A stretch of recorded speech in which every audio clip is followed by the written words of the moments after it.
And now,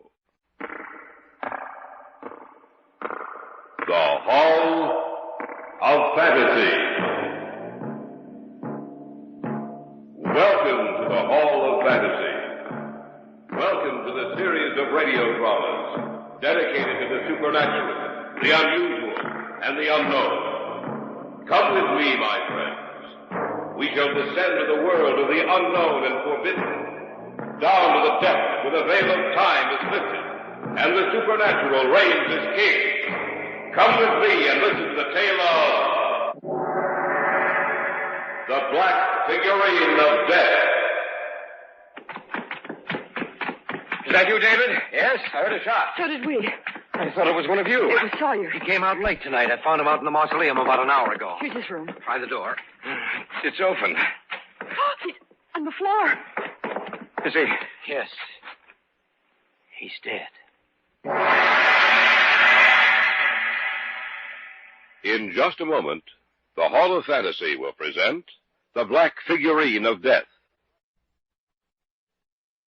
And now for our story.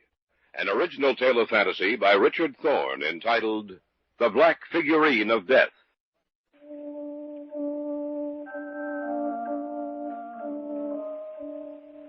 Through all the years of man's existence, no matter what he has learned or been taught from generation to generation, still he carries in the innermost depths of his mind a certain fear of the darkness. A fear of the night, which is somehow associated with death, and which in actuality is the fear of death itself.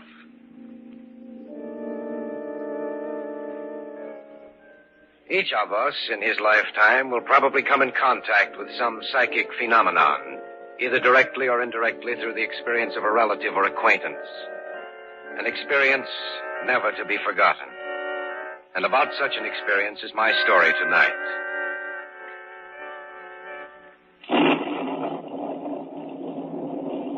I was there with the others the night he died. We stood at the foot of the bed, Joyce and Harold and I. Amos Jansen's head was cushioned on a pillow, and in his hand he held a little figurine. You sent for us, Uncle Amos? Of course I did. Otherwise you wouldn't be here in my room, Harold. No, Uncle Amos is no... Be quiet. Be quiet, all of you. You're here too, David. Yes, sir, I didn't ask for a speech, young man. I'll do the talking if you don't mind. I must speak to all of you while I still have time. Why don't you rest, Uncle Amos? Rest? You'd like to see that, wouldn't you, Joyce? David and Harold. What? No answer from any of you? I know why you can't say anything. Because it's the truth. Now, see here, Uncle Amos. Don't listen to me, young man. These last years of my life, you've all left me alone. You've had more important things to do. That is, until tonight. Tonight you're all here because you know I'm dying. You've come here like a pack of wolves, waiting for me to die, waiting for your chance to inherit my estate. Oh, that's not true, Uncle Amos. Oh, isn't it? I think it is. Don't worry. You'll inherit the estate, the three of you. But in the end, you'll wish you never had. What do you mean, Uncle Amos? That though I die, you'll see me again. All of you who've hated me. And you'll know of my presence when you see this. That's just a little figurine, Uncle Amos. You'll wish you'd never seen it before I'm through. You'll wish that you'd never known me, that you'd never been born. Before you die, you'll all learn what fear is. You'll learn how it feels to be alone. Uncle Amos. He's dead, Joyce. Oh, no. Oh, no, he can't be. He's dead, all right. What's that? Something dropped out of his hand. Why? It's the little figurine.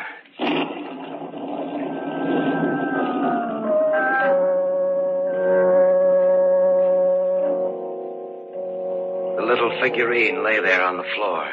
It had fallen from Uncle Amos's hand just as he died. And when it struck the floor, it had broken into 3 pieces.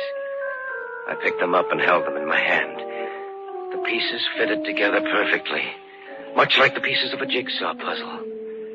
It was a queer little figure, its arms raised in supplication, a look of fear upon its face.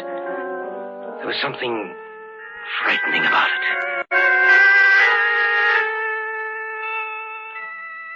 3 days later, Uncle Amos was buried in the family mausoleum at the north end of the estate. A week after that, we had gathered again in the library of the old house with Carl Sawyer, the executor of the estate.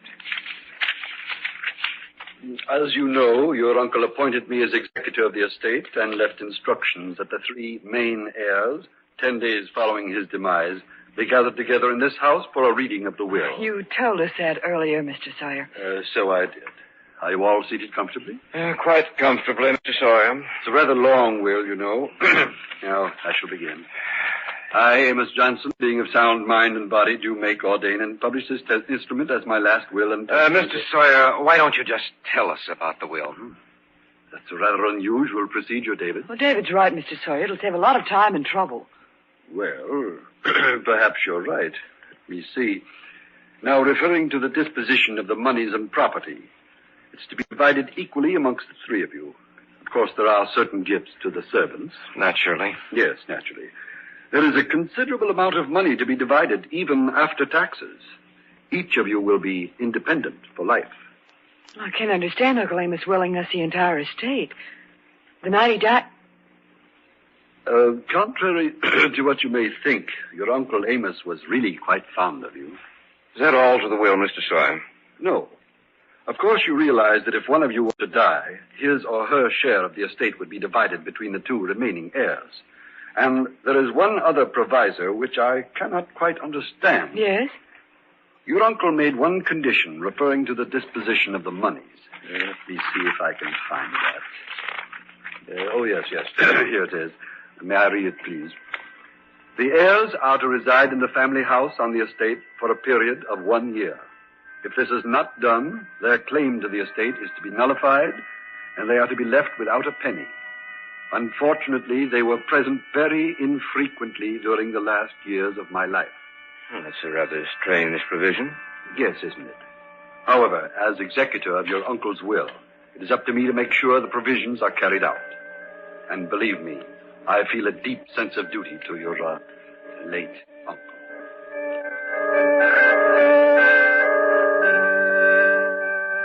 The four of us discussed the will until the early hours of the morning.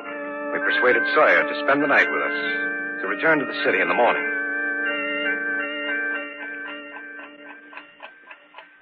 The house became quite silent, and the only sound I heard was the ticking of the clock on my dresser. I wondered about the provision of the will in which Uncle Amos ordered that we make our residence in his house.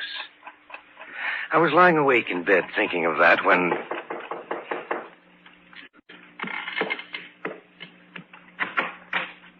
Standing outside my door in the hallway was the housekeeper. Mr. David? Yes, Emily? I found this in my bedroom tonight. Oh, let me see it. Here. Mm-hmm. It's a little black figurine, just like the one my uncle had. You can have it back now, Emily. It frightened me, so I came to you, Mr. David. How do you think it got there, Emily? Well, there's something strange going on in this house, Mr. David. And I have an idea. I know who's in bed. Who's talking out there? Oh, it's you, David. And Emily. You're up rather late, aren't you? Yes, Mr. Sawyer. I was just going to bed. If you'll excuse me. Good night, Emily. Good night, sir. I'll see you in the morning. Well, I suppose I'd better get back to bed, too. Good night, David. Good night, Mr. Sawyer. I watched him go back into his room. Then I turned and went back into mine. Emily had been on the point of saying something to me. Something that was important enough to her to make a special trip to my room. I got back into bed. Wondered what she'd wanted to tell me. Little by little, sleep clouded my brain. And I was half asleep.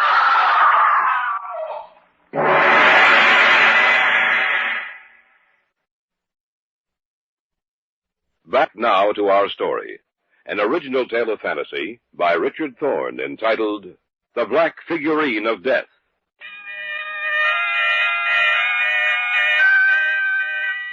I had been just on the point of falling asleep Sawyer, I heard someone scream. So did I, David. Harold, I heard something. I know I did. There's David and Mr. Sawyer. Maybe they can tell us what happened. Did you two hear anything? It was a scream. First, I thought it might have been you, Joyce. I think it came from the servants' quarters. Emily. What did you say, David? It'll keep. Come on. Do you think it was the housekeeper, David? It has to be. Maybe she was just startled or something. Well, we'll see in a moment. No, that's her room just down the hall. I hope it's nothing serious. It was serious enough to make her scream. Emily! Emily, is anything wrong? Well, try the door, David. Right. It's unlocked. The light's on in there. She's not in bed. She's... Oh, on the floor. Maybe she fainted. No. She's dead. And look, right beside her, there's a little broken black figurine.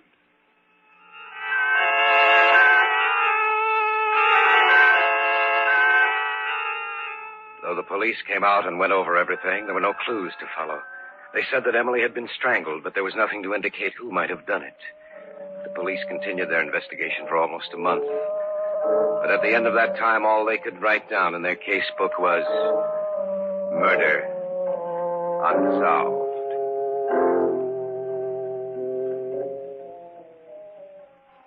One evening, about 6 weeks after Emily's death, Harold, Joyce, and I were in the living room. The police said they'd never be able to find out who did it unless something new turned up. And it probably won't. Oh, the whole thing frightens me. I still remember Uncle Amos's dying words. That though I die, you'll see me again. All of you who have hated me. And you'll know of my presence when you see this. Oh, it makes me shudder every time I think of it. I've been thinking about what he said, too, Joyce. I wonder if he could come back. You mean come back after death? Yes. Don't be a fool, Harold. Once a man dies, he's dead. Is he? I'm not so sure of that. You shouldn't talk that way, Harold. It's frightening. Would you come out with me to the mausoleum, Dave? Why? When I came in? You probably weren't looking over there. I wasn't either. Another little black figurine. Broken just like the others.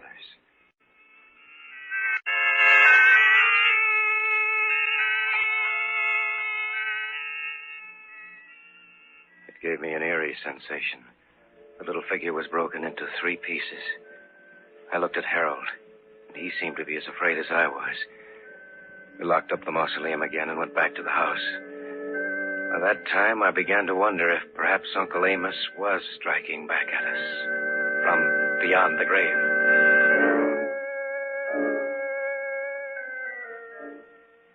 We said goodnight about 11 and retired to our rooms.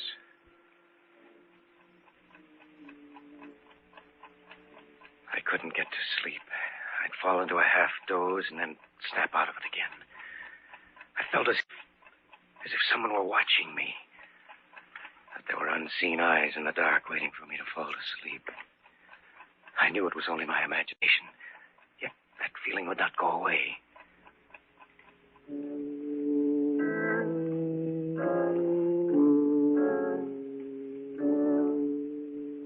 About 3 o'clock, I got out of bed.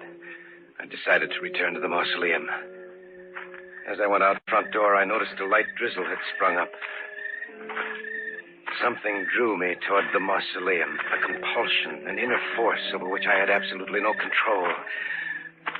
I walked slowly up the gravel walk leading to the mausoleum, not even noticing the light rain which fell on me.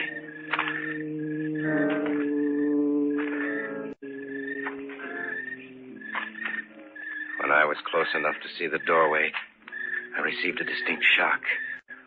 For the door was open, and there was a circle of light behind it. I walked to the door.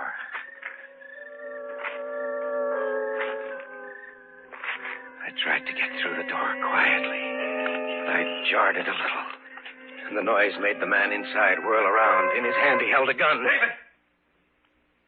What are you doing here? I might ask you the same question, Mr. Sawyer.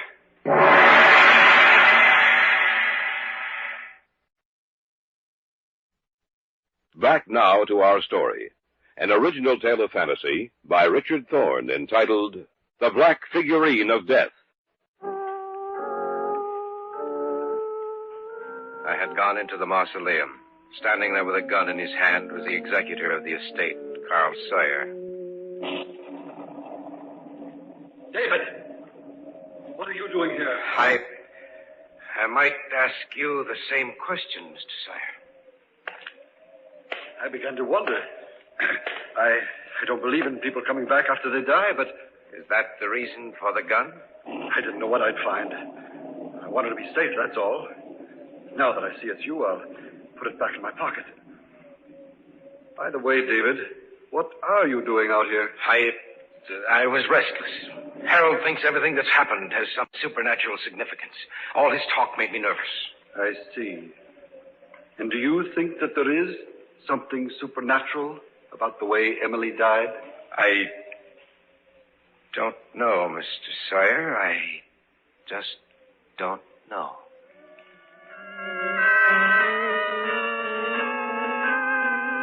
Sawyer and I returned to the house. I asked him to spend the remainder of the night with us. Besides, I wanted to keep an eye on him. I didn't feel much like sleeping, so I went down to the library, picked out a book, and sat down to read. David? Yes? Mr. Sawyer told me you were down here. What's the matter? I can't sleep. David, I talked to Mr. Sawyer for almost 10 minutes. He said he thinks that you're in back of everything. What did you say to that? I told him I thought he was wrong. Thanks for your confidence, Joyce. The more I think about it, the more I think that Harold's right in what he says. You mean that Uncle Amos has come back to life? Yes. I'd keep an eye on Sawyer if I were you. Do you think he's in back of it? I'm not sure. But you must have some reason for it. I went out to the mausoleum tonight about an hour ago. Sawyer was out there. He had a gun in his hand. He told me he was just curious. Why should he suddenly get curious at 3 o'clock in the morning? Well, it does seem rather odd that he... No! Yeah. Stay away from me! I don't want to move! Stay away! That was Sawyer. Come on. It couldn't happen again. It just couldn't. We'll see. Is that you, David? Yes. I heard a shot. So did we. I thought it was one of you. It was Sawyer. He came out late tonight. I found him out in the mausoleum about an hour ago. Here's his room. Try the door. It's open. On the floor. Is he? Yes. He's dead.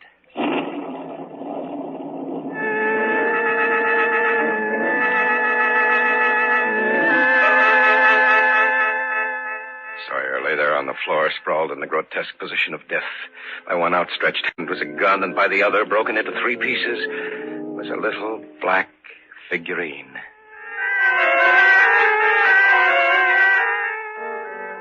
Harold called the police. They said they'd be out as soon as they could. The 3 of us went downstairs to the living room. I was right. It is Uncle Amos who's behind it. Oh, it must be. There's no other explanation. I told you before that there are certain things which can never be explained.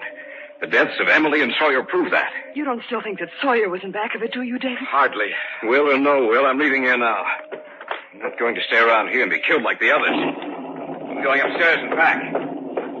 I'll be down in a while. I'm going to leave too, David. What about you? I don't know. I still can't make myself believe it. David! Stay here. Oh, no, I'll go with you. If Harold's dead, He has to be all right. Harold! Harold! Don't answer. Harold! Where are you? Harold! Harold, answer us! His door's open. He'll be dead. He'll be dead just like the others. No, Joyce, he's not here. The mausoleum. Uncle Amos came and took him back to the mausoleum.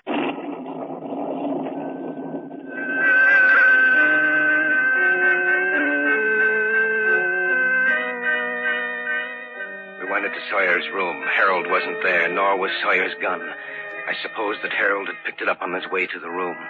I decided to go out to the mausoleum to see if Joyce was right, to see if Harold's dead body would be found there. Joyce wouldn't remain in the house alone, so together we started out through the rain-filled night. Why don't we wait until the police come, Dave? If this is something supernatural, then they wouldn't be able to help us anyway. David. What's the matter? The mausoleum door's open. You can stay here if you want. I'm going in. I'll go with you.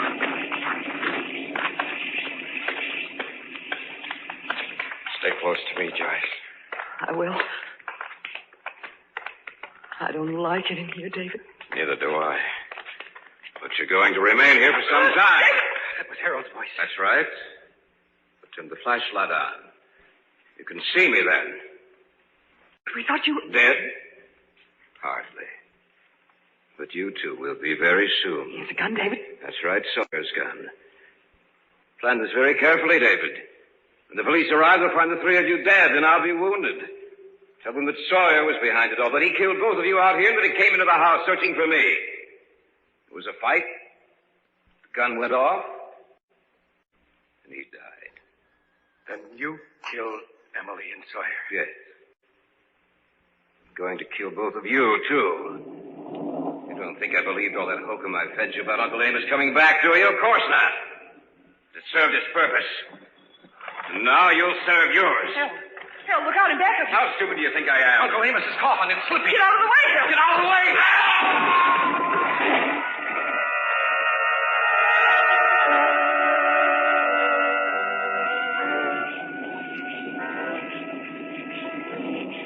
He's dead, Joyce. Uncle Amos. What did you say? Remember what Uncle Amos said when he was dying? That he'd come back and settle with us. The coffin. I wonder if it was just an accident that it slipped out of the crypt. Or whether Uncle Amos really did come back.